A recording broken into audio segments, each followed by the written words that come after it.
고 장자연 씨 사건 진상조사가 술접대 강요와 조선일보의 외압 의혹 등을 밝혀내긴 했지만 핵심 성범죄 의혹 수사 권고까지는 이어지지 못한 채 마무리되면서 진실이 묻힐 위기에 처했습니다. 과거사위원회에 강제 수사 권한이 없다는 근본적인 한계가 있지만 무엇보다 과거 경찰과 검찰의 총체적인 부실 수사가 발목을 잡았습니다.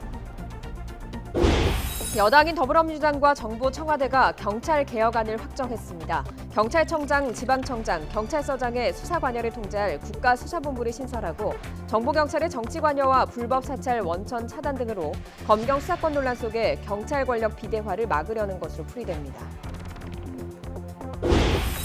경기도 의정부의 한 아파트에서 일가족 3명이 흉기에 찔려 숨진 채 발견됐습니다. 현장에선 범행에 쓰인 것으로 추정되는 흉기는 발견됐지만 외부 침입이나 격렬한 싸움 흔적은 없었는데 경찰은 사건 규명을 위해 부검을 할 예정입니다. 온갖 표창을 받으며 모범경찰로 불린 현직 경찰 간부가 사건 관계인으로 만난 여성과 4년 넘게 부적절한 관계를 맺었다가 징계를 받았습니다. 내연녀를 상습폭행하고 경찰 내부 정보망으로 몰래 뒷조사까지 한 것으로 드러났습니다. 트럼프 미국 대통령이 2차 북미 정상회담이 결렬된 건 북한 핵시설은 5곳인데 김정은 위원장이 한두 곳만 폐쇄하려 했기 때문이라고 말했습니다. 트럼프 대통령은 하노이 회담 결렬 뒤 회견에서 북한의 영변 플러스 알파의 폐기를 요구했다고 공개했지만 핵시설이 5곳이라고 숫자를 밝힌 건 처음입니다. 중국의 세계 최대 통신장비 업체 화웨이에 대한 미국 정부의 제재로 미국 기업들이 잇따라 거래 중단을 선언하면서 화웨이가 벼랑 끝으로 몰리고 있습니다. 구글이 안드로이드 서비스를 차단한 데 이어서 인텔과 퀄컴 등도 부품 공급을 중단하기로 했기 때문입니다. 여러분 안녕하십니까? 5월 21일 화요일 굿모닝 YTN 시작합니다. 고 장자연 씨 사망 사건에 대한 검찰 과거사위원회의 최종 조사 결과가 발표됐습니다. 지난 10년 동안 수많은 의혹이 쏟아졌지만 성폭행 피해 의혹에 대해선 바로 수사할 정도로 증거가 충분하지 않다고 결론을 내렸습니다. 다만 소속사 대표의 위증 혐의에 대해서만 수사가 필요하다고 검찰에 권고했습니다. 박기환 기자의 보도입니다. 장자연 사건에 대해 13개월 동안 조사한 결과 법무부 과거사위원회는 단 한 건에 대해서만 재수사를 권고하기로 결정했습니다. 고 장자연 씨의 소속 기획사 대표인 김종승 씨의 위증 혐의입니다. 김 씨가 장치 사건과 관련한 이종걸 의원의 명예훼손 혐의 재판에서 허위 증언을 했다고 판단했기 때문입니다. 김종승이 국회의원 이모 씨에 대한 명예훼손 등 사건의 증인으로 출석하여 증인한 내용으로 허위로 밝혀진 부분에 대해 검찰에서 김종승을 위증 혐의로 수사를 개시할 것을 권고합니다. 사건의 핵심인 장 씨의 성범죄 피해 의혹에 대해선 결국 수사 권고까지 이어지지 못했습니다. 과거사위는 장 씨가 문건을 통해 언급했던 소속사 대표의 술접대 등 강요는 신빙성이 인정된다고 밝혔습니다. 영화감독을 접대하라고 협박한 사실, 김 씨가 장 씨를 자주 추행했다는 진술도 있었지만 과거 수사 단계에서 잡아내지 못했다는 겁니다. 하지만 모두 공소시효가 지나 처벌할 수 없다고 결론 내렸습니다. 공소시효가 남은 특수강간 등 혐의가 새롭게 제기됐지만 검찰이 수사에 나설 만큼 객관적인 증거는 확보하지 못했습니다. 현재까지 진술로는 성폭행이 실제 있었는지, 가해자가 누구인지, 범행 일시와 장소, 방법을 알 수 없습니다. 수사에 즉각 착수할 정도로 충분한 사실과 증거가 확인되었다고 판단하지는 않습니다. 다만 과거사위는 공소시효가 남은 특수강간 등의 혐의 관련 자료들은 오는 2024년까지 보관할 것을 검찰에 권고했습니다. 과거사위는 조선일보의 수사 외압과 증거 누락 등 일부 사실관계를 확인했지만 지난 10년간 쌓인 의혹의 실체를 밝혀내는 데는 역부족이었습니다. 국민적 관심 속에 13개월 동안 진행됐던 고 장자연 씨 사건 조사는 공소시효 등의 벽을 넘지 못하고 이렇게 일단락됐습니다. YTN 박기환입니다.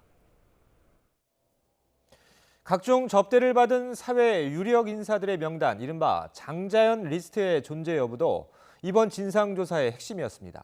동료 배우 윤지호 씨의 증언이 있기도 했었죠. 그런데 진상조사는 있다 없다가 아니라 진상을 밝히기 어렵다는 것으로 마무리됐습니다. 권남기 기자입니다. 고 장자연 씨가 생전에 쓴 문건은 모두 7장으로 전해집니다. 이 가운데 4장은 언론을 통해 공개됐고 나머지 3장은 장 씨의 죽음 이후 불타 없어졌다는 게 문건을 본 이들의 주장입니다. 이른바 장자연 리스트는 없어진 문건 속에 목록 형태의 이름들이 쭉 나열돼 있었으며 이들이 접대 대상이었다는 의혹입니다.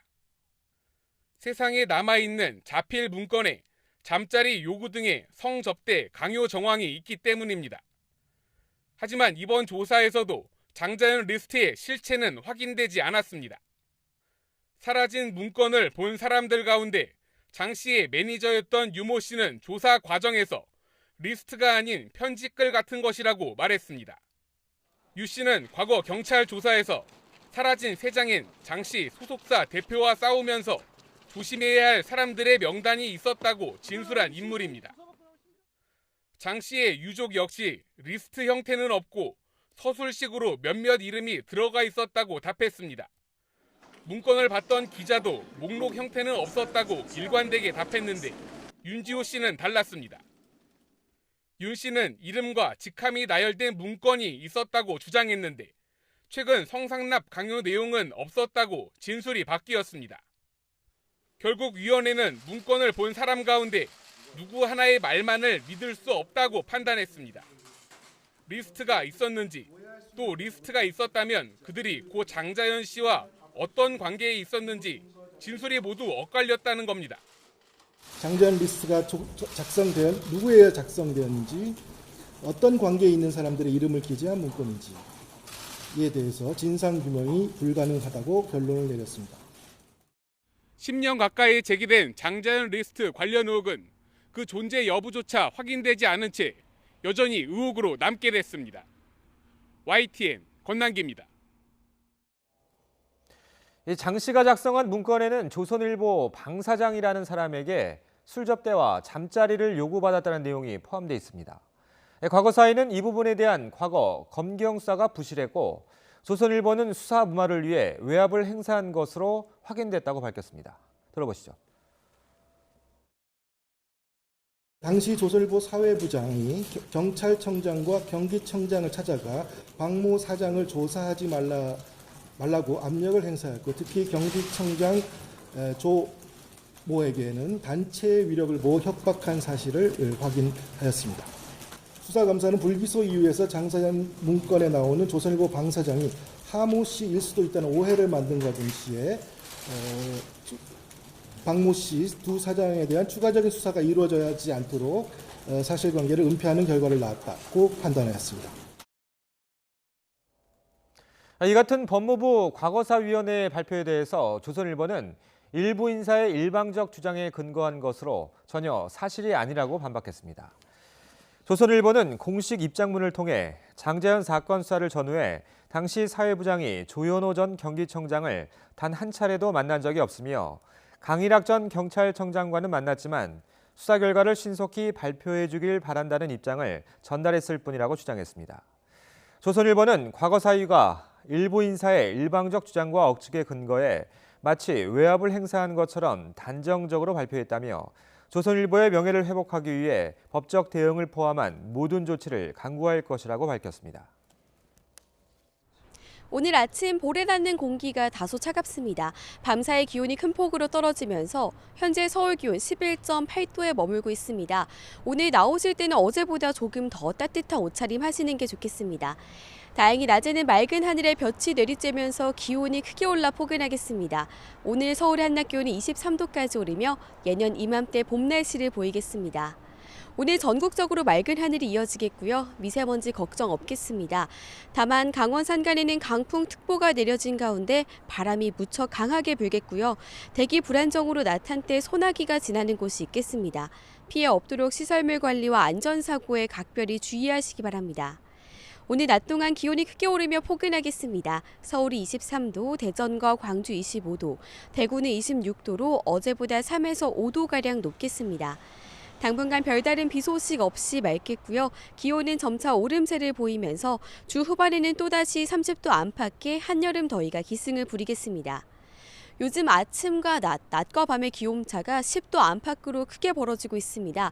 큰 기온차에 면역력이 약해지기 쉬우니까요. 건강관리에 각별히 신경 써주셔야겠습니다. 지금까지 상암동 야외 스튜디오에서 YTN 권혜인입니다.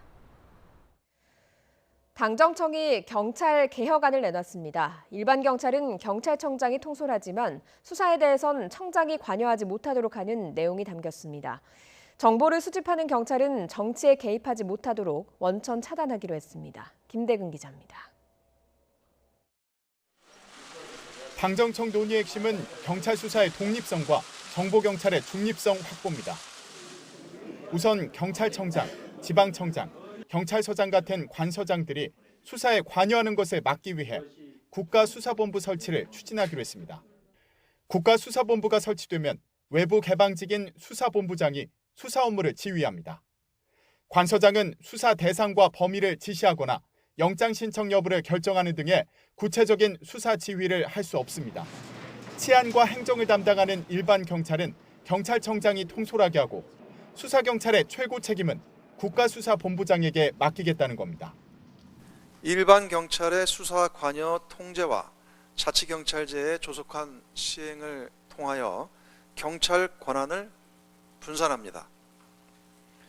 당정청은 관서장의 부당한 사건 개입 차단을 위해 개방직 국가수사본부 신설을 추진하기로 하였습니다. 정보경찰의 불법 행위를 막기 위해서는 활동 범위를 명확하게 규정하고 위반 시 처벌할 수 있게 법을 개정하기로 했습니다. 또 경찰 수사의 전문성을 강화하고 인권 침해를 막는 방안도 논의됐습니다. 경찰 수사의 공정성과 전문성을 제고할 수 있도록 변호인 참여 실질화, 영장 심사관제 도입 등을 통해 실효성 있게 경찰 수사의 질을 향상시켜 가고 있으며 사회적 약자에 대한 안전망을 확대하면서 자치경찰 시범운영 지역을 5개 시도에 한정하지 않고 추가 선정하는 방안도 검토했습니다. 당정청은 경찰개혁의 속도를 내기 위해 이 같은 내용을 담은 법안들을 조속히 처리하기로 뜻을 모았습니다. 하지만 이미 추진 중인 사안들을 검토하고 의지를 재확인한 수준에 불과하다는 지적도 있습니다.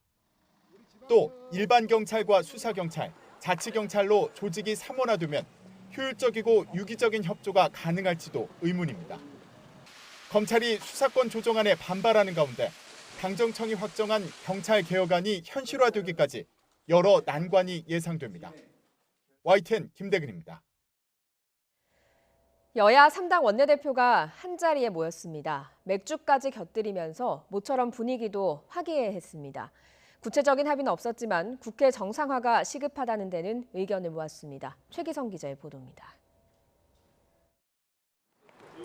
더불어민주당 이인영, 자유한국당 나경원, 바른미래당 오신환 원내대표가 각자 손에 맥주잔을 들고 어깨를 맞댔습니다.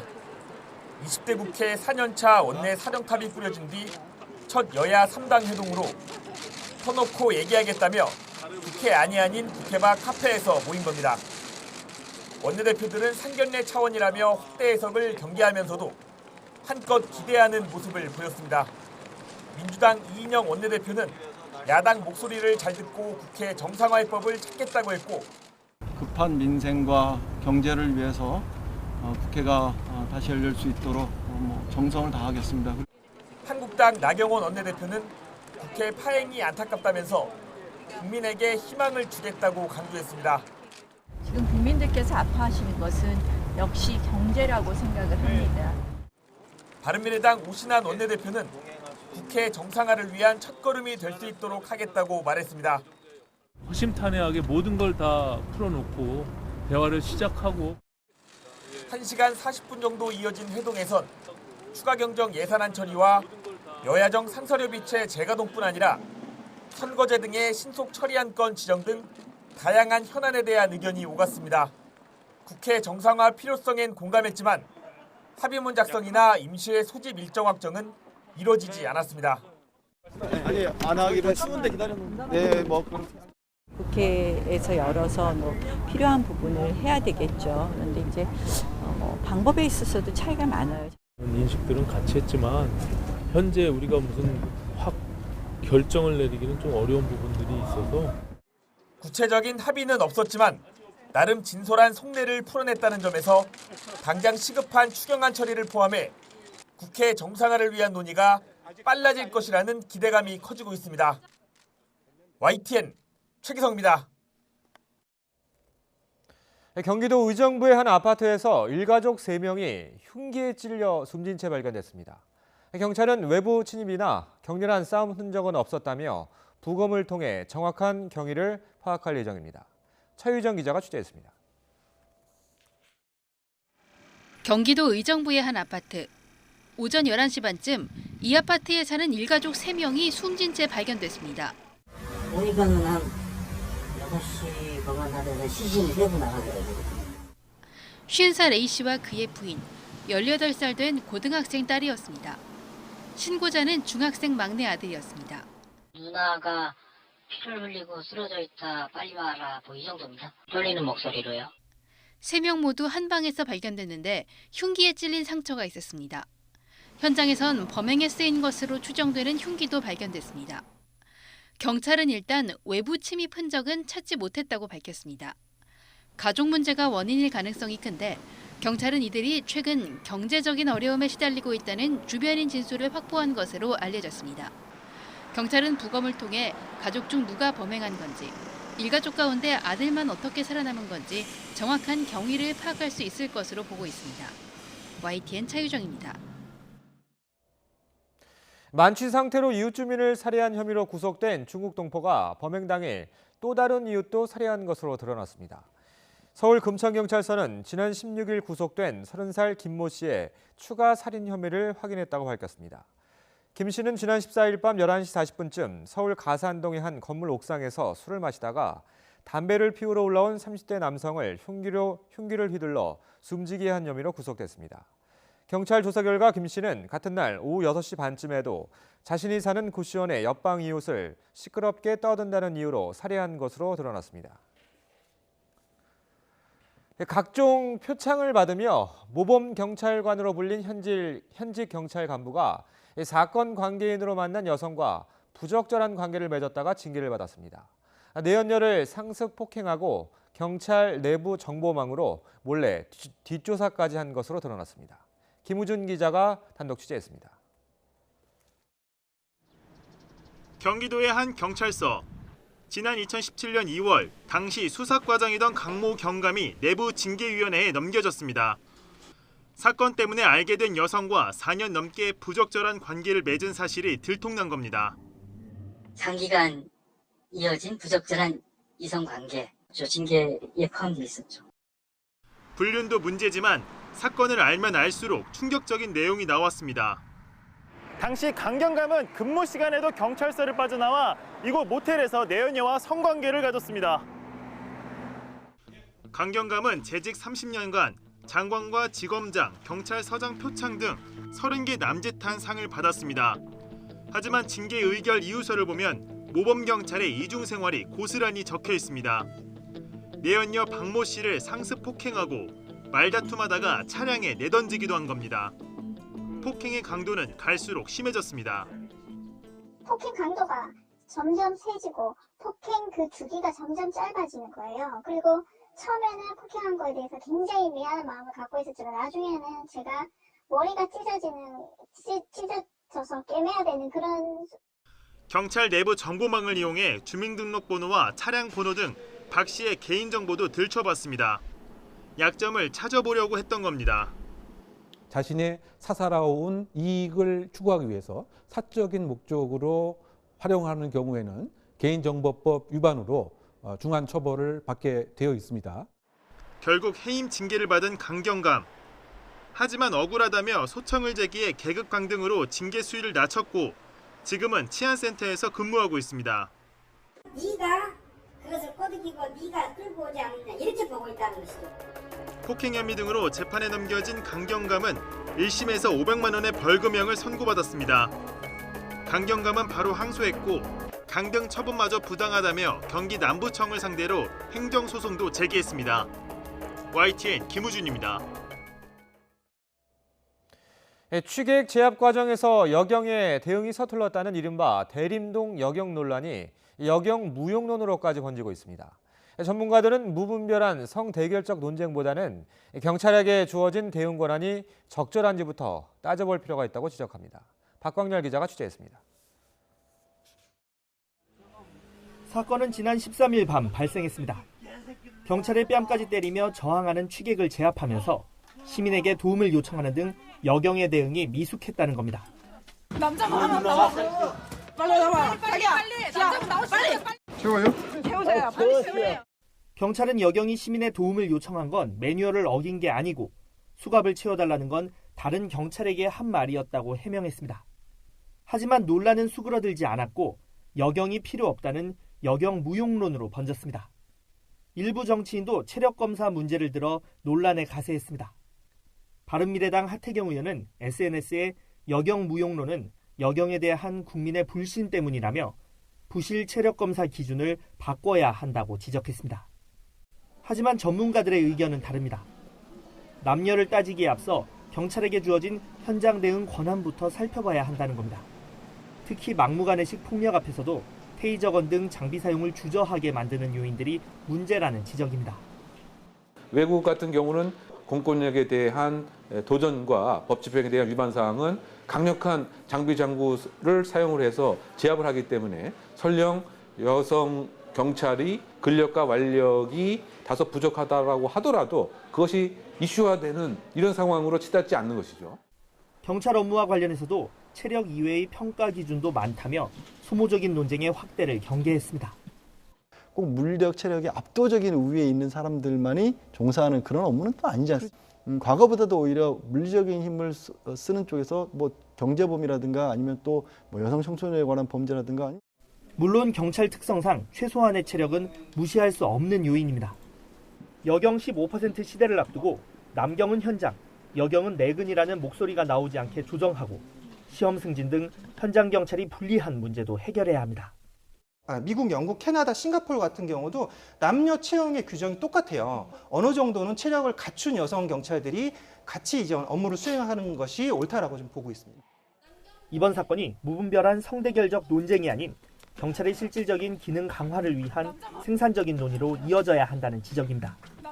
YTN 박광렬입니다. 이 같은 대림동 여경 논란의 당사자인 A 경장이 자신을 비하하며 악성 댓글을 단 누리꾼들을 명예훼손 혐의로 고소했습니다. 서울구로경찰서는 A 경장이 악성 댓글을 쓴 누리꾼들을 정보통신망법상 명예훼손 혐의로 고소했다고 밝혔습니다. 악성 댓글에는 여성인 A 경장을 성적으로 비하하는 내용이 주로 담긴 것으로 전해졌습니다. 트럼프 미국 대통령이 하노이 정상회담이 노딜로 끝난 이유를 구체적으로 밝혔습니다. 북한의 핵시설은 5곳인데 김정은 위원장이 한두 곳만 폐쇄하려 해서 합의를 이루지 못했다는 겁니다. 워싱턴 김희준 특파원입니다. 북한이 핵시설 5곳이 있으면서도 한두 곳만 폐쇄하려고 했다. 트럼프 미 대통령이 폭스뉴스 인터뷰에서 하노이 북미 정상회담 결렬 배경을 이렇게 밝혔습니다. 때문에 회담장을 떠나며 김정은 위원장에게 그가 합의할 준비가 돼 있지 않다고 말했다는 겁니다. 이어 김 위원장에게 나머지 3곳은 어쩔 것이냐 반문하며 합의를 하려면 진짜 합의를 하자고 말했다고 전했습니다. 트럼프 대통령은 하노이 회담 결렬 뒤 회견에서 북한의 영변 플러스 알파의 폐기를 요구했다고 공개했지만 핵시설이 5곳이라는 숫자를 밝힌 것은 처음입니다. And we brought many points up that I think they were surprised that we knew, but we had to do more than just the one level. 미국이 파악한 북한 핵시설은 영변 외에 평안남도 강선과 자강도 희천 등이라는 관측이 나옵니다. 이번 발언은 이란의 핵 보유를 결코 용납할 수 없음을 강조하는 과정에서 나왔습니다. 트럼프 대통령은 북한이 지난 2년간 어떤 실험도 하지 않았다며 최근에 단거리 발사체 발사에도 도발 중단이 유지되고 있다는 점을 과시했습니다. 트럼프 대통령의 발언은 북미 협상 교착 국면의 책임을 북한에 돌리는 한편 완전한 비핵화를 위한 빅딜 원칙을 재확인한 것으로 풀이됩니다. 워싱턴에서 YTN 김희준입니다. 트럼프 대통령은 중국이 세계를 장악하기를 원하고 있다며 노골적인 경계심을 드러냈습니다. 트럼프 대통령은 미국 폭스뉴스와의 인터뷰에서 중국은 미국의 엄청나게 큰 경쟁국이라며 이같이 말했습니다. 이어 중국의 첨단 제조업 육성 프로젝트인 중국제도 2025를 언급했는데 이는 미중 무역 협상에서도 보조금 문제로 논란이 되고 있습니다. 구글의 조치에 이어서 인텔과 퀄컴도 중국 통신장비 업체 화웨이의 부품 공급을 중단하기로 했습니다. 트럼프 행정부의 제재로 미국 주요 반도체 업체들이 이렇게 거래를 중단하면서 화웨이는 벼랑 끝으로 몰리고 있습니다. 강태욱 기자입니다. 미국 상무부는 지난 16일 중국 통신장비 업체 화웨이와 68개 계열사를 거래 제한 기업 리스트에 올렸습니다. 이에 따라 화웨이와 계열사들은 미국 기업에서 부품을 사려면 미국 당국의 허가를 받아야 합니다. 이와 관련해 구글은 하드웨어와 소프트웨어 이전이 필요한 화웨이와의 비즈니스를 중단했다고 로이터 통신이 보도했습니다. 화웨이는 이번 조치에 따라 안드로이드 운영 체계의 공개된 소스는 접근할 수 있지만 구글 지도에 기반을 둔 서비스나 앱, 지메일 검색 등을 제공할 수 없게 됩니다. 중국 내는 상관없지만 최근 세력을 확장해온 유럽 시장에서는 스마트폰 영업에 막대한 차질이 불가피해졌습니다. 이런 상황에서 인텔과 퀄컴 등 미국의 정보통신 기업들도 부품 공급을 중단했다고 블룸버그 통신이 보도했습니다. 인텔은 서버칩, 퀄컴은 스마트폰 프로세서와 모뎀, 자이링스와 브로드컴은 통신 장비용 칩을 화웨이에 판매해왔습니다. 주요 공급 업체들인 만큼 화웨이로서는 치열한 5G 경쟁에서 막대한 지장이 생길 수밖에 없습니다.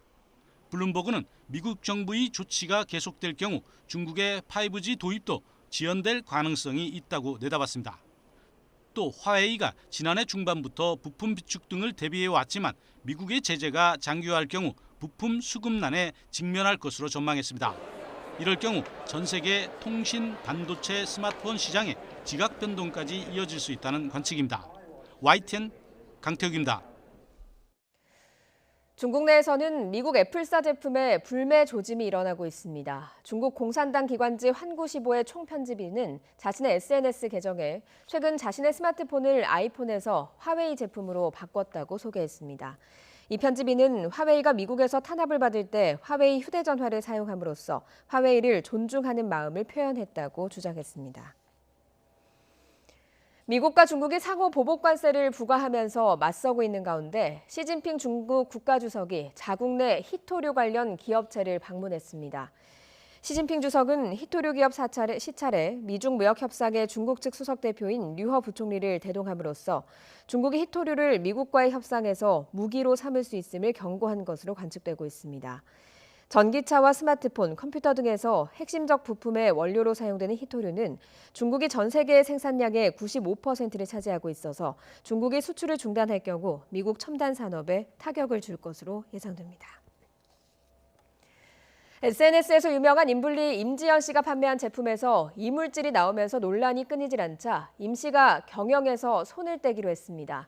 이렇게 SNS에서 연예인 못지않은 인기를 누리는 사람들을 인플루언서라고 부릅니다. 유명세를 이용해서 다양한 제품들을 판매하고 있지만 책임감과 전문성이 부족하다는 지적입니다. 신윤정 기자입니다. SNS 팔로워 80여만 명을 보유한 영향력 있는 개인, 즉 인플루언서 임지연 씨가 사실상 운영하는 인터넷 쇼핑몰입니다. 옷과 화장품은 물론 건강식품과 가전제품까지 팔면서 지난해 매출 1,700억 원을 넘어섰고 오프라인 매장과 백화점, 면세점에도 진출했습니다. 평소 SNS를 통해 젊은 여성층과 활발하게 소통해온 임 씨의 인기가 절대적이었습니다. 논란은 지난 3월 이 쇼핑몰에서 판매한 호박즙에서 곰팡이가 나왔다는 소비자 제보로 시작됐습니다. 쇼핑몰 측이 환불을 거부하고 소비자 불만글을 임의로 지우는 등 부적절하게 대응했기 때문입니다. 이후 인블리 제품이나 임 씨의 대응과 관련한 고객 불만이 본물 터지듯이 이어졌고 임 씨는 결국 경영에서 손을 떼기로 했습니다. 임 씨 남편인 쇼핑몰 대표 박준성 씨는 고객 눈높이를 맞추기에 역량이 부족했다며 무리를 빚은 데 대해 사과했습니다. 임지연 상무는 고객 여러분에 대한 책임을 다하기 위해서 경영 일선에서 물러나겠습니다. 식품부문 사업을 전면 중단하고 주력 분야인 패션, 화장품 사업에 역량을 집중해 내실을 다지겠습니다. 전문가들은 이번 사태가 인플루언서 마케팅과 빠르게 변하고 있는 유통구조의 문제점을 고스란히 드러냈다고 지적합니다. 인플루언서들이 유명세를 앞세워 전문성이 떨어지는 분야의 제품까지 팔면서도 영향력에 걸맞는 책임감과 제품 관리가 부족하다는 겁니다. 이렇게 급성장하다 보니까 어떤 이 규모가 커지면서 여기에 대해서 어떤 대응력은 갖추지 못한 상태로 그냥 커가는 거죠. 이것은 충분하게 책임지는 어떤 그런 이 책임감을 가지고 해야 된다고. 또 이들의 주 무대인 SNS 마켓을 이용하는 소비자들이 늘고 있는 만큼 새롭게 생겨나는 유통 생태계를 해치지 않으면서도 소비자 피해를 막는 핀셋 규제가 필요하다는 목소리도 힘을 얻고 있습니다. YTN 신윤정입니다. 경찰 개혁안을 논의한 당정청 협의회에선 경찰 수사의 공정성과 버닝썬 수사 결과 등에 대한 질타가 이어졌습니다. 검경 수사권 조정에 반기를 든 문무일 검찰총장과 검찰 조직에 대한 강한 비판이 있었는데 민감용 경찰청장도 견제의 뜻을 분명히 했습니다. 자유한국당 민경욱 의원이 노골적인 동성애 혐오 논평을 내놔 파문이 일고 있습니다. 내심 보수 종교계 지지를 의식한 발언으로 풀이되는데 정치권의 잇단 막말 파문 속에 제1야당 대변인이 원색적인 표현으로 혐오를 부추겼다는 비판이 나오고 있습니다. 두 차례 유증기 유출 사고로 노동자와 주민 650명이 병원 치료를 받은 한화토탈 대산공장은 사고 사실을 자치단체 등에 곧바로 신고하지 않았습니다. 특히 사고 사실을 확인하는 충남소방본부에 오히려 혼선을 줘 피해를 더 키운 것으로 드러났습니다. 무역 분쟁 속에 미국의 첨단 정보통신 기업들이 가세하자 중국은 첨단 산업 필수 재료로 자국이 전 세계 생산량의 95%를 차지하는 히토류 수출 금지 카드를 꺼낼 태세입니다. 시진핑 국가주석이 히토류 기업을 전격 방문해 수출 금지를 간접 경고했고 중국 정부는 자국 기업이 법률을 무기로 권리를 지키는 것을 적극적으로 지지한다고 밝혔습니다. 고 장자연 씨 사건에 대한 검찰 과거사위원회의 최종 진상조사 결과가 발표됐습니다. 과거사위는 장자연 씨에 대한 성폭행 등 핵심 의혹에 대해 수사 권고가 어렵다고 판단했습니다. 들어보시죠. 성폭행 의혹 부분은 장자연 사망 직후 이루어진 수사 과정에서 전혀 제기되지 않았던 사항이고 성폭행이 사실인 경우 그 혐의가 매우 중대합니다. 그러나 현재까지 진술로는 성폭행이 실제 있었는지, 가해자가 누구인지, 범행 일시와 장소, 방법을 알 수 없습니다. 추가 조사를 통해 구체적인 사실과 증거가 밝혀질 가능성이 있습니다만 단순 이 사건의 조사를 위해서는 수사가 필요하고 단순 강간, 강제추행 혐의에 대해서는 공소시효가 완성되었습니다. 현 시점에서 수사가 개시되기 위해서는 특수강간 또는 강간치상의 혐의가 인정돼야 하나 이를 인정하고 그 혐의를 인정하고 수사에 즉각 착수할 정도로 충분한 사실과 증거가 확인되었다고 판단하지는 않습니다. 이처럼 핵심 의혹을 밝혀내지 못하고 진상조사가 마무리되면서 사건의 진실은 영원히 묻힐 위기에 처했습니다. 강제 수사 권한이 없다는 근본적인 한계에다 과거 경찰과 검찰의 총체적인 부실 수사가 발목을 잡았습니다. 강희경 기자가 보도합니다. 장자연 씨의 죽음을 둘러싼 각종 의혹의 재조사는 지난해 4월부터 숨가쁘게 이어졌습니다. 조사 실무를 맡은 대검 진상조사단은 수사와 공판 기록 등을 하나하나 검토했고 주요 인물에 대해서도 광범위한 조사를 벌였습니다. 진술을 확보한 사람만 84명에 이릅니다. 그러나 한계는 분명했습니다. 일단 술접대 강요와 조선일보의 외압 의혹 등을 사실로 밝힌 것은 성과로 꼽힙니다.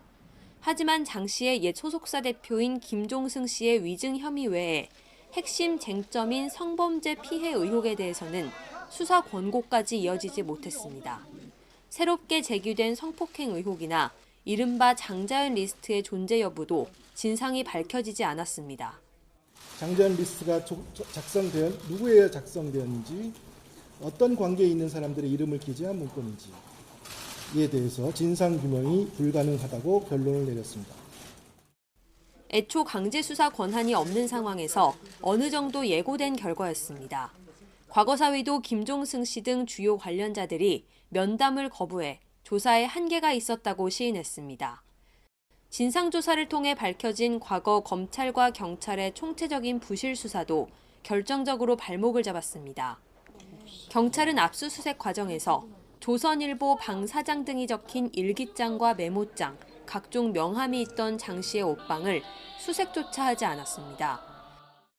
장 씨의 통화기록 원본도 남아있지 않아 조사단은 당시 수사검사가 따로 보관하고 있던 통화 내역을 전달받아야 했습니다. 강제 수사를 못하는 데다가 증거조차 충분하지 않아 결국 공소시효의 벽을 넘지 못했습니다.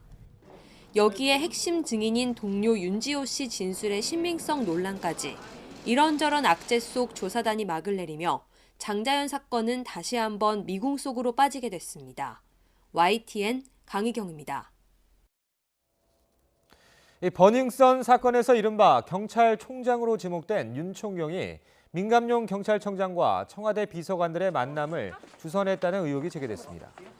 한 언론은 윤 총경의 휴대전화를 포렌식하는 과정에서 윤 총경이 버닝썬 의혹 제기 이후 민 청장과 청와대 비서관의 저녁 자리를 주선한 정황이 확인됐다고 보도했습니다.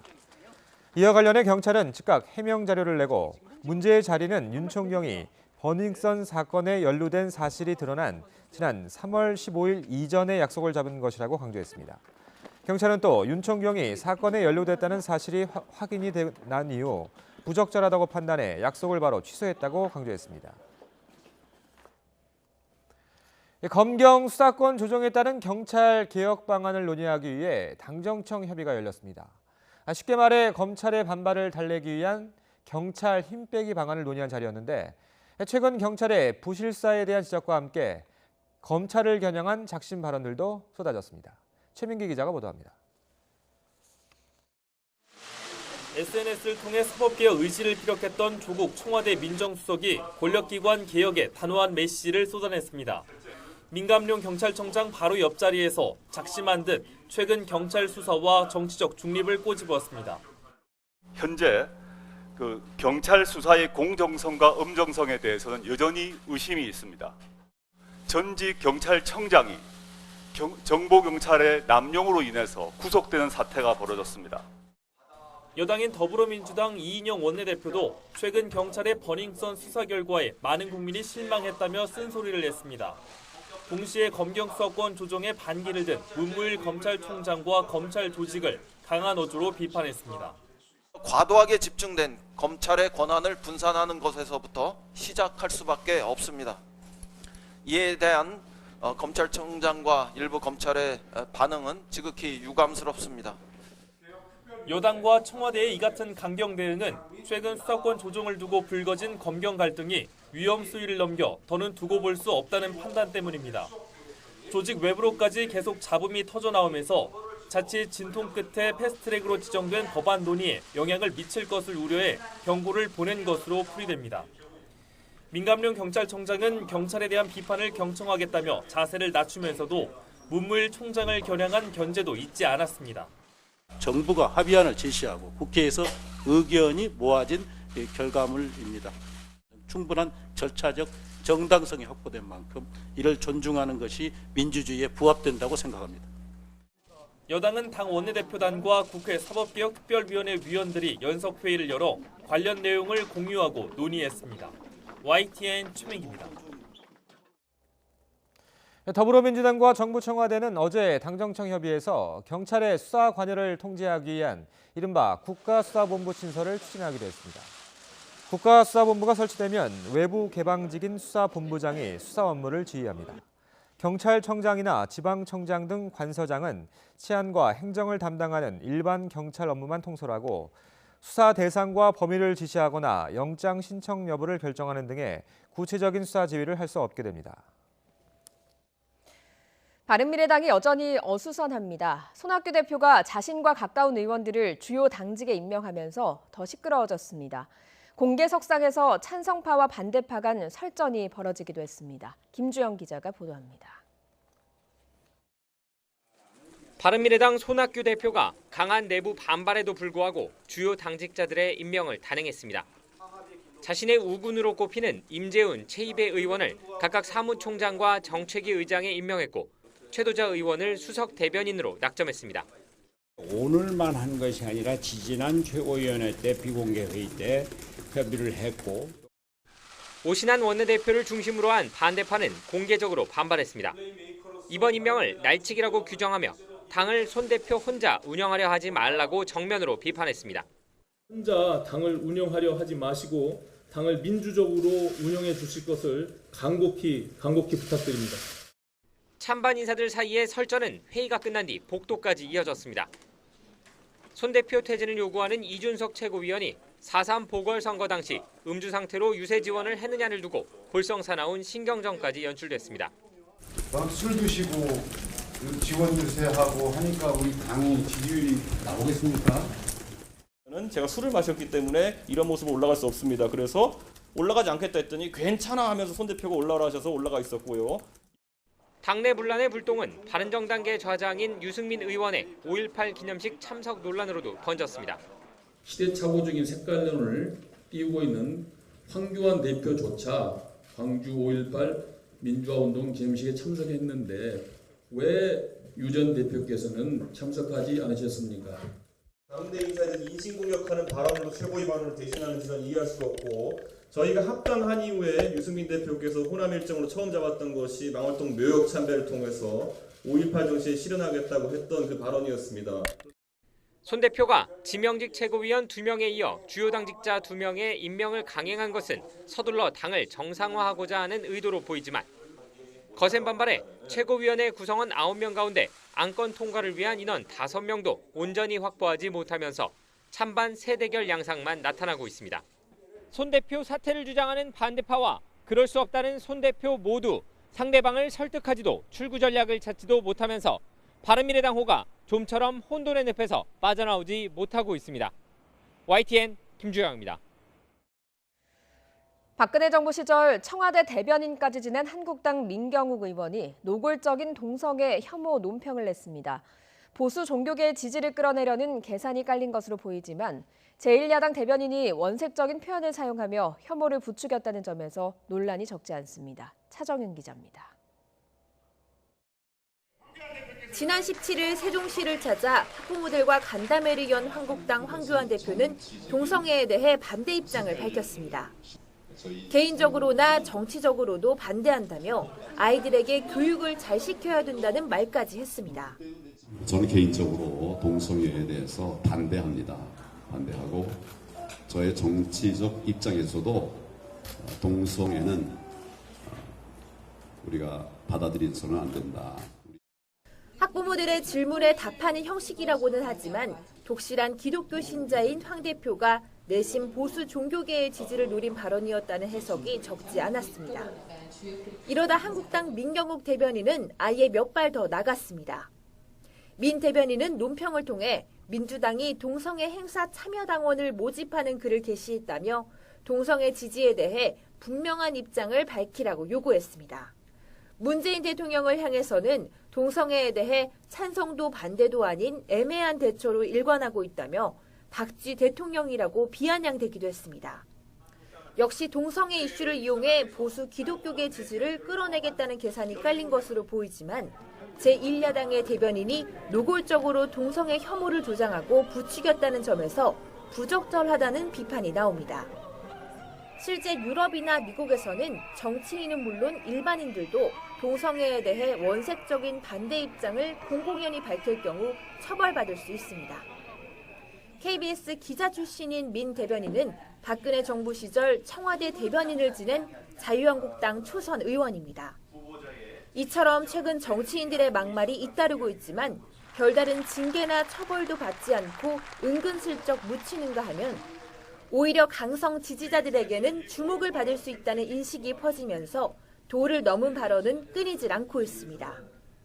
5.18 망원 의원들에 대한 국회 차원의 징계가 여전히 논의도 제대로 진행되지 않고 있는 가운데 우리 사회가 언제까지 정치인들의 무책임한 막말을 용인해야 하는지 국민적인 비판이 커지고 있습니다. YTN 차정은입니다. 오늘은 널뛰기를 하던 기온이 제자리를 찾겠습니다. 어제는 낮 동안 선선했지만 오늘은 기온이 다시 올라서 포근해지겠습니다. 서울 낮 기온이 23도까지 올라 예년 이맘때 봄 날씨를 회복할 것으로 보입니다. 다른 지역은 청주가 25도, 강릉과 대구가 25도로 활동량이 많은 분들은 다소 덥게도 느껴지겠습니다. 하지만 출근길은 쌀쌀합니다. 현재 서울 기온은 11.8도 등 대부분 지역이 10도 안팎에 머물고 있습니다. 일교차는 오늘도 염두에 두셔야겠습니다.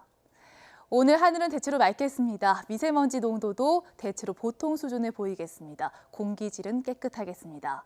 다만 대기 불안정으로 강원 남부 산간 지역은 5mm 미만의 소나기가 오는 곳이 있겠습니다. 또 오늘까지 강원 산간 지역은 바람이 강하게 불겠습니다. 강풍주의보가 내려져 있습니다. 당분간 맑은 날씨 속에 기온은 점점 더 높아집니다. 내일 서울 낮 기온은 25도까지 오르겠고요. 금요일은 30도까지 높아지면서 다시 때이른 더위가 기승을 부리겠습니다. 날씨 정보였습니다. 김학의 사건 검찰 수사단이 핵심 인물인 건설업자 윤중천 씨의 구속영장을 다시 청구했습니다. 지난달 한 차례 구속영장이 기각됐었는데 이번에는 성범죄 혐의가 추가됐습니다. 신지원 기자가 보도합니다. 건설업자 윤중천 씨에 대해 검찰이 구속영장을 다시 청구했습니다. 지난달 영장을 청구하면서 적용했던 사기와 알선수재 등 범죄 사실에 더해 성범죄와 무고 혐의를 추가했습니다. 검찰은 윤 씨가 지난 2006년 무렵부터 여성 이모 씨에게 오피스텔을 잡아주고 김 전 차관 등을 상대로 한 성접대를 강요했다고 보고했습니다. 최근 이 여성이 제출한 정신과 진료 기록 등을 볼 때 성범죄로 인해 외상 후 스트레스 장애를 겪었다고 판단한 겁니다. 강간치상죄는 공소시효가 15년이기 때문에 혐의가 인정되면 지금이라도 처벌할 수 있지만 질병의 심각성과 인과관계를 명확히 입증해야 한다는 부담이 있습니다. 검찰 수사단은 범죄 피해로부터 일정 시간이 지나서 생긴 트라우마도 정신적 피해로 인정된 사례가 있다는 점에 주목하고 있습니다.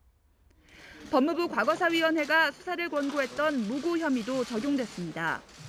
검찰은 윤 씨가 내연녀였던 권 모 씨에게서 20억 원을 빌린 뒤 갚지 않은 부분에 대해 사기 혐의를, 권 씨가 이 돈을 갚으라고 하자 아내를 내세워 간통죄로 고소한 점에 대해서는 무고 혐의를 적용했습니다. 앞서 윤 씨는 지난달 수사를 시작한 경위 등을 볼 때 구속 필요성이 없다는 법원 판단에 따라 체포된 지 사흘 만에 풀려났습니다. 한 차례 구속 위기를 면했던 윤 씨의 구속 여부는 이르면 수요일쯤 결정될 전망입니다. YTN 신지원입니다. 뇌물과 성접대 혐의로 구속된 김학의 전 법무부 차관은 오늘 검찰에 다시 나와 조사를 받습니다. 김학의 사건 검찰 수사단은 오늘 오후 서울 동부구치소에 수감 중인 김 전 차관을 불러 조사할 예정입니다. 앞서 김 전 차관은 구속 다음 날 검찰에 첫 소환 통보에 불응하고 지난 19일에는 변호사 접견이 더 필요하다며 출석한 지 2시간 만에 돌아갔습니다. KT 채용비리 의혹을 수사하는 검찰이 김성태 자유한국당 의원의 딸을 소환해 조사한 것으로 확인됐습니다. 서울 남부지검은 지난 9일 김 의원의 딸을 참고인 신분으로 불러 지난 2012년 KT 하반기 공채를 통해 입사한 경위를 조사했습니다. 김 의원의 딸은 검찰 조사에서 부정 채용이라는 사실을 몰랐다는 취지의 답변을 한 것으로 알려졌습니다. 집회 현장을 겨냥해 새총으로 쇠구슬을 쏜 30대가 경찰에 붙잡혔습니다. 시위 소리가 시끄럽다는 게 범행 동기였습니다. 김진호 기자가 취재했습니다. 확성기 차량 곳곳에 구멍이 숭숭 뚫려 있습니다. 쇠구슬 4발을 쏜 건 다름 아닌 인근에 거주하던 주민이었습니다. 시위 소리가 시끄럽다는 게 이유였습니다. 경찰은 주변 CCTV 등을 뒤져 범행 5시간 만에 이모 씨를 붙잡았습니다. 경찰은 이 씨에 대해 특수재물손괴죄 혐의 등을 적용해 입건할 예정입니다. 오늘 새벽 강원도 강릉시 연곡면에서 1층짜리 주택이 전소됐습니다. 이불로 주택에 거주하던 75살 김모 씨가 숨졌습니다. 경찰은 목격자 등을 상대로 정확한 화재 원인을 조사하고 있습니다. 광역버스가 비닐하우스를 뚫고 들어갔습니다. 도로에는 상자 수십 개가 널브러져 있습니다. 어제 오후 2차선을 달리던 광역버스가 도로로 진입하던 3.5톤짜리 화물차 옆면을 들이받았습니다. 이 사고로 버스 승객 등 2명이 크게 다쳤고 21명이 경상을 입어 치료를 받았습니다. 경찰은 화물차가 샛길에서 도로로 진입하다가 사고가 난 것으로 보고 경위를 조사하고 있습니다. 어제 오후 인천 을왕리 해수욕장에선 카자흐스탄 국적의 관광객 A씨가 갯바위에 올랐다가 물때를 놓쳐 고립됐습니다. 구조대원이 직접 구명 튜브를 갖고 바다에 뛰어들어 A씨를 무사히 구했습니다. 인천시 부평에선 신축 공사용 철제 구조물이 강풍을 견디지 못하고 무너지면서 주민 통행에 불편이 빚어지기도 했습니다. YTN 김진호입니다. 한화 토탈 공장은 2차례 유증기 유출에도 사고 사실을 자치단체 등에 곧바로 신고하지 않았습니다. 특히 사고 사실을 확인하는 소방당국에 오히려 혼선을 줘서 피해를 더 키웠던 것으로 드러났습니다. 이상곤 기자가 단독 취재했습니다. 하나토탈에서 타는 냄새가 난다는 신고가 충남 소방본부에 처음 접수된 시각이 지난 17일 오후 12시 22분으로 확인됐습니다. 하나토탈이 서산소방서에 신고했다는 시각보다 10여 분 앞선 겁니다. 곧바로 소방차가 출동했지만 서산시에는 관련 상황이 전달되지 않았습니다. 충남 소방본부가 하나토탈 방재센터에 문의한 결과 사고 사실을 숨겼기 때문입니다. 하나토탈 방재센터에 확인한 바 하나토탈 공장 내에서는 화재나 타는 냄새가 없고 다른 공장에서 넘어오는 냄새로 보인다 라고 말씀을 했어요. 그래서 우리 선착대로 하여금 주변 공장을 순찰하라고 이쪽에서 안내를 했습니다. 당시에는 이미 하나토탈 측이 유증기가 나오는 탱크 인근 지역 작업 중지와 인원 대피를 지시하고 탱크 온도를 낮추기 위해 물을 뿌리고 있던 상황. 하나토탈 측은 서산시와 비상 연락 체계를 갖추고 있었지만 유증기 유출 사실을 알리는 전화는 단 한 통도 없었습니다. 결국 서산시는 뒤늦게 상황 파악에 나설 수밖에 없었고 사고 소식을 주민들에게 알리는 마을 방송도 늦을 수밖에 없었습니다. 18일 2차 분출 때는 하나토탈 측이 소방서에 아예 알리지도 않았습니다. 서산시는 하나토탈 측에 유감의 뜻을 전했습니다. 시민들의 안전, 건강, 환경을 걱정하는 입장에서는 큰 사고든 작은 사고든 피해가 있든 없든 사고 즉시 서산시에 보고를 해야 되는 게 맞다라고 생각합니다. 사고 발생 이후 병원 진료를 받은 환자가 650명을 넘어선 가운데 서산시는 고용노동부에 특별 근로감독을 건의했습니다. YTN 이상곤입니다. 미중 무역 분쟁에 미국 첨단 IT 기업들이 가세하자 중국은 히토류 수출 금지 카드를 만지작거리고 있습니다. 첨단 산업의 필수 원료인 히토류는 전 세계 생산량의 95%를 중국이 차지하고 있습니다. 베이징에서 강성욱 특파원이 보도합니다.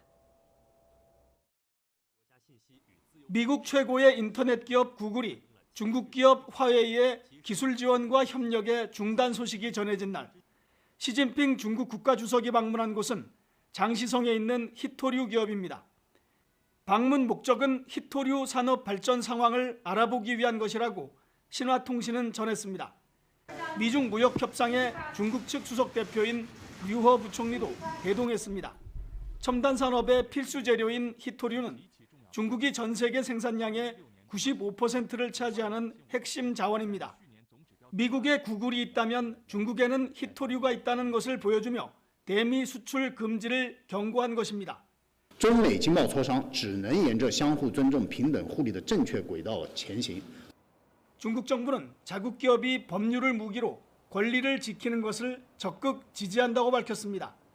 조만간 화웨이의 법적 대응이 예상됩니다. 화웨이는 인공지능과 자율주행 관련 인재 채용에도 나서며 독자 기술 구축도 본격화하고 있습니다. 미국과 중국의 무역 갈등이 첨단 산업으로 옮겨가고 기업들까지 얽히면서 점점 국가 간 대결 양상으로 번지고 있습니다. 베이징에서 YTN 강성웅입니다. 글로벌 무역 성장세가 2분기에도 여전히 약세를 보일 것으로 세계무역기구 WTO가 전망했습니다. WTO가 발표한 2분기 세계 무역 전망 지수는 2010년 3월 이후 최저치를 기록했던 지난 1분기와 같은 96.3을 나타냈습니다. 세계 무역 전망 지수는 세계 무역의 전망을 지수한 것으로 100보다 낮을수록 성장세가 약하고 100보다 높으면 강하다는 뜻입니다. 홍남기 경제부총리도 미중 무역 갈등이 우리 경제에 미칠 영향을 우려했습니다. 이전보다 훨씬 심각할 가능성이 있다는 건데 긴급 대외경제장관회의에서 홍 부총리가 한 발언을 직접 들어보겠습니다. 우리 수출의 1, 2위 상대국이자 우리나라 전체 수출의 39%를 차지하는 미중 양국이 서로 수천억 불 규모의 제품에 대해 관세를 인상하고 각종 보복 조치를 예고하는 등 무역 갈등이 심화됨에 따라 우리 경제에 미친 영향이 이전보다 훨씬 더 심각할 가능성이 있습니다. 미중 무역 갈등 심화로 주가와 환율 등 금융시장의 가격 변동폭이 확대되는 모습을 보이고 있는 상황입니다. 따라서 정부는 국내외 금융시장을 24시간 예의주시하며 모니터링하고 관계기관 합동 대책반을 가동하는 등 빈틈없는 비상 대응 체제를 유지해 나가고 있습니다. 또한 금융시장의 지나친 쏠림 현상 등으로 변동성이 확대되는 경우 적절한 안정 조치를 통해 시장 안정을 유지해 나갈 계획입니다. 문재인 대통령은 정부의 추경안이 국회에 제출된 지 한 달이 다가오도록 심의가 이뤄지지 않아 안타깝다면서 조속한 추경안 처리를 국회에 거듭 당부했습니다. 문 대통령은 청와대 수석보좌관 회의에서 국민들 사이에 경제에 대한 걱정이 많은 만큼 국회도 함께 걱정하는 마음으로 추경이 실기하지 않고 제때 효과를 낼 수 있도록 해달라며 이같이 요청했습니다. 문 대통령은 이번 추경은 미세먼지와 강원도 산불, 포항 지진 등 재해 대책 예산과 경기 대응 예산 이 두 가지로 구성돼 있어서 어느 것 하나 시급하지 않은 것이 없다고 강조했습니다.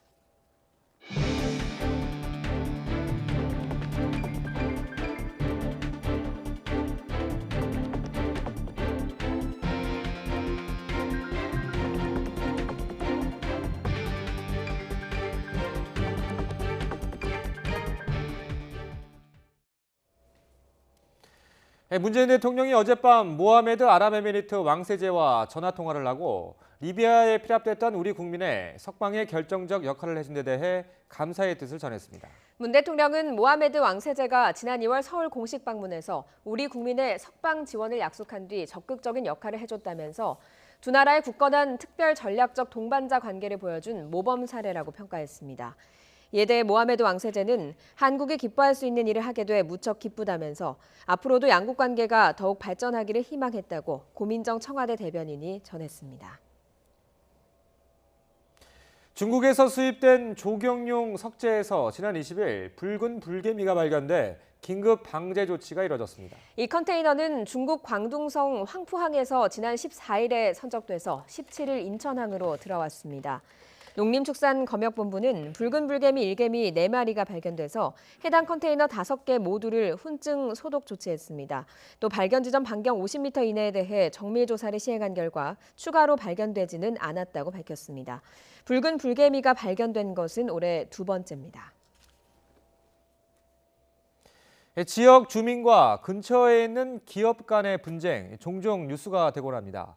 그런데 지역 주민과 기업 그리고 지자체까지 함께 손잡고 상생을 추구하는 곳이 있습니다.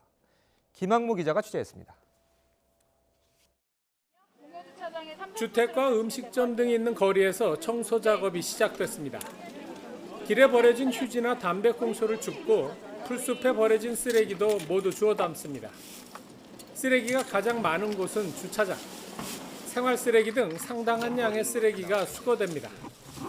청소를 하는 사람들은 이 지역 상인과 주민, 부근 기업체 직원들이 음식점 등을 이용하기 쾌적하도록 주민들이 나서 청소를 하자 기업과 지자체 직원들도 힘을 더했습니다. 기업이 잘 되도록 우리 용인시도 최대한의 행정 지원을 할 것이고 또 모든 것을 신속하게 처리하려고 노력하고 있습니다. 기업과 주민들의 소통 협의회도 2달마다 정기적으로 열립니다. 기업의 경영 상황을 주민들에게 알려 어려운 점에 대해 이해를 구하거나 주민들의 요구사항을 듣고 해결 방안을 찾는 겁니다.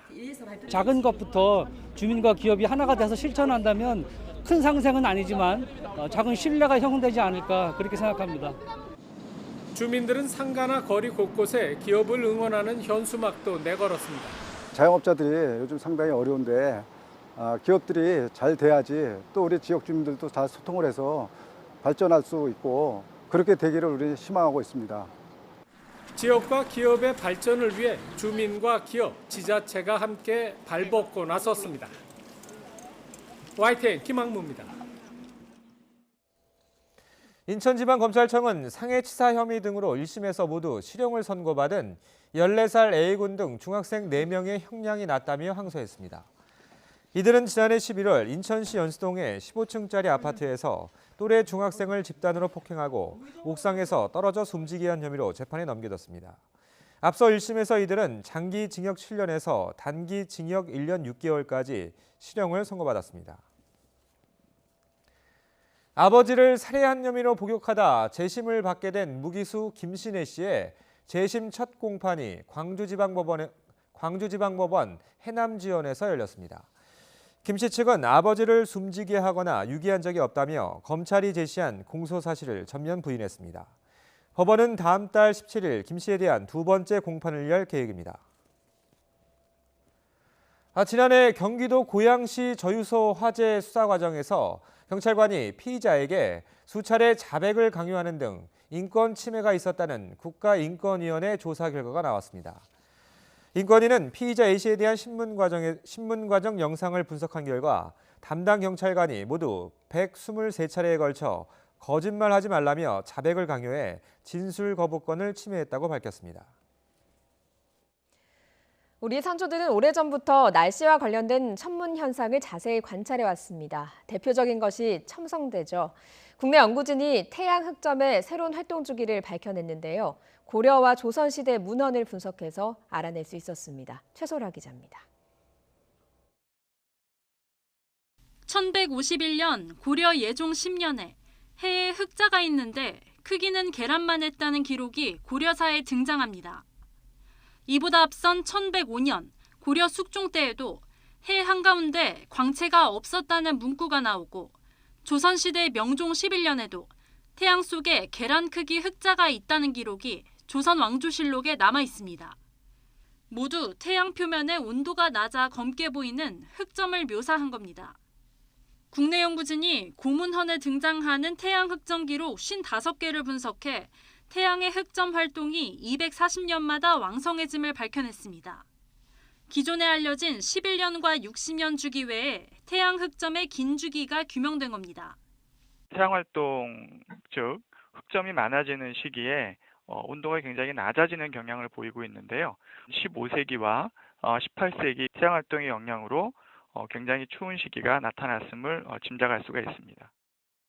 우리 선조들은 자수정을 통해 태양을 보거나 벼루에 반사된 모습으로 태양을 관찰한 것으로 알려졌습니다. 연구진은 유성과 오로라, 별폭발 등 과거 문헌 속에 나타난 기록을 바탕으로 다양한 천문 현상을 규명할 계획입니다. YTN 사이언스 최소라입니다. WHO 세계보건기구가 게임 중독을 질병으로 분류할지에 대한 본격적인 논의를 시작합니다. WHO는 28일까지 스위스 제네바에서 세계보건총회를 열고 관련 논의 후에 게임장의 질병 코드 등재 여부를 결정합니다. 등재 결정 여부는 오는 28일 총회 폐막 때 결의안과 최종 보고서를 통해 발표될 예정입니다. 배우 김래원이 오는 6월 영화 롱 리브 더 킹으로 관객들을 만납니다. 어떤 영화일까요? 제작 보고의 현장으로 함께 가보시죠. 조직의 보스인 김래원은 우연한 사건으로 시민 영웅으로 거듭나게 됩니다. 이후 국회의원 선거에 출마해서 세상을 바꾸기 위한 시원한 역전극을 펼칩니다. 조회수 1억 건을 기록한 웹툰이 원작인데요. 영화 범죄도시 강윤성 감독이 메가폰을 잡았습니다. 주연을 맡은 김래원 씨의 말을 직접 들어보시죠. 저 목포대교 버스 사고 씬 중에서 사실 관련 뉴스에 나오는 TV 화면 속에 나오는 장면을 찍느라고 굉장히 추웠는데 또 바닷물에 들어갔어요. 거의 2층 높이 정도에서 이제 제가 뛰어내리는 장면이 있어요. 물론 와이어를 달긴 했지만 날씨도 너무 추웠고요.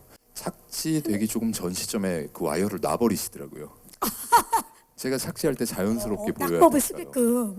정말 얘기는 안 했지만 발목하고 무릎 며칠 동안 고생했습니다.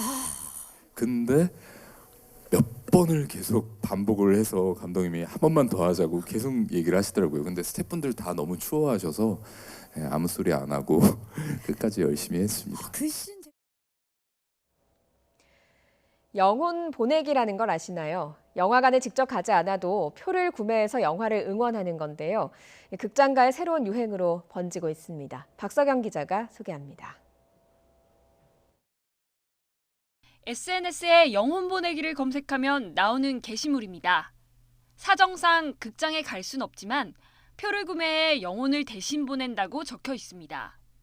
좋아하는 배우가 출연한 영화나 극장가에서 자주 볼 수 없었던 여성 주연 영화를 응원하는 경우가 대부분입니다. 목표는 손익분기점을 넘길 수 있도록 힘을 보태는 겁니다. 영혼 보내기는 지난해 10월 개봉한 여성 주연 영화 미스백을 통해 본격적으로 알려졌습니다. 적은 스크린 수를 확보했던 이 영화는 N차 관람과 영혼 보내기가 이어지면서 손익분기점을 넘겼습니다. 최근 개봉한 걸캅스 역시 영혼 보내기 등 일부 여성들의 적극적인 지지를 받고 있습니다. 인기가 없는 좌석이나 시간대를 선택하기 때문에 다른 사람에게 피해를 주지 않고 비주류 영화의 제작을 늘리거나 영화인들의 처우를 개선하는 데 도움을 줄 수 있기에 긍정적이라는 평가입니다.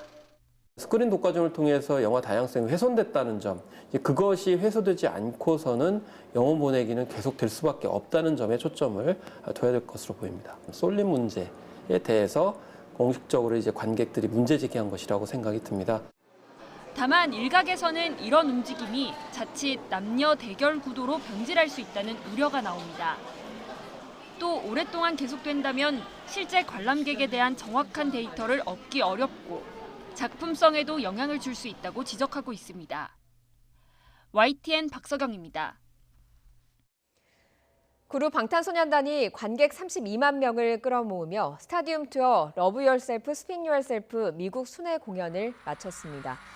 소속사 빅히트 엔터테인먼트는 방탄소년단이 현지 시간으로 지난 4일 로스앤젤레스 로즈볼 스타디움을 시작으로 시카고 솔저필드를 거쳐 뉴저지 매트라이프 스타디움까지 3개 도시 6회 공연으로 총 32만 관객을 모았다고 밝혔습니다.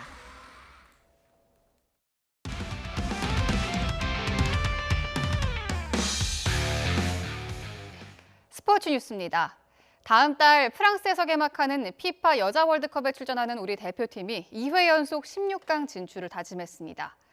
대표팀은 어제 서울 삼성동 코엑스몰에서 윤덕여 감독과 선수단 전원이 참석한 가운데 팬들과 함께 출정식을 했습니다. 대표팀은 오늘 밤 출국합니다.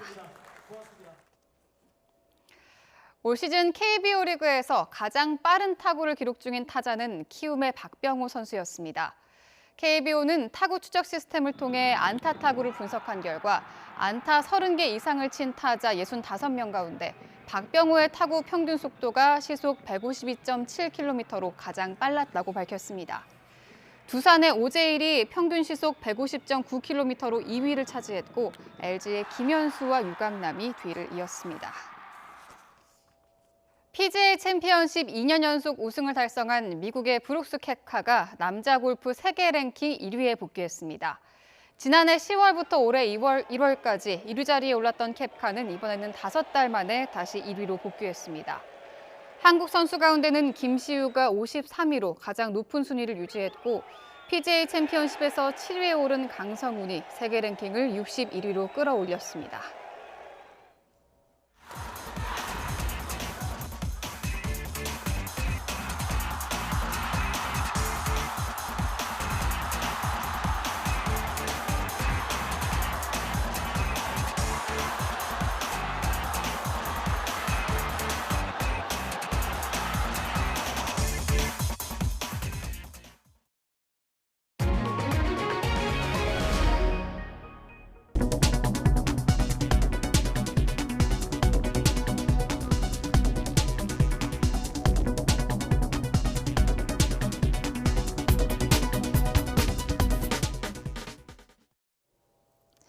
네, 오늘은 봄답게 일교차 큰 하루가 되겠습니다. 아침 출근길 공기는 어제보다 한층 차가운데요. 현재 서울의 기온은 11.8도로 어제 아침보다 4도가량 낮은 기온을 보이고 있습니다.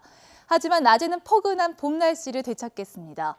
서울 낮 기온이 23도까지 오르면서 어제보다 4도가량 높겠고 예년 수준을 회복하겠습니다. 큰 일교차를 염두에 두셔야겠습니다. 현재 위성 모습입니다. 오늘 아침은 어제와 달리 맑은 하늘이 드러나 있는데요. 종일 고기압의 영향권에서 전국의 하늘이 종일 맑겠습니다. 미세먼지 농도도 대체로 보통 단계로 공기질도 깨끗하겠습니다. 다만 대기가 불안정해 낮한 때 강원 남부 산간 지역은 소나기가 오는 곳이 있겠습니다. 또 강원 산간 지역은 강풍주의보가 내려진 가운데 오늘까지 바람이 강하게 불겠습니다. 현재 기온은 대부분 지역이 10도 안팎에 머물면서 쌀쌀합니다. 낮 기온은 어제보다 올라서 영동과 남부 지역은 다소 덥게도 느껴지겠습니다. 서울은 23도까지 오르겠지만 청주는 25도까지 오르겠고요. 강릉과 대구 26도까지 높아지겠습니다. 당분간 맑은 날씨 속에 기온은 점점 더 높아지겠습니다. 내일 서울 낮 기온은 25도까지 오르면서 덥겠고요. 특히 주 후반에는 30도까지 높아지면서 때이른 더위가 다시 기승을 부리겠습니다. 날씨 정보였습니다. 굿모닝 YTN 2부 잠시 후 8시에 이어집니다.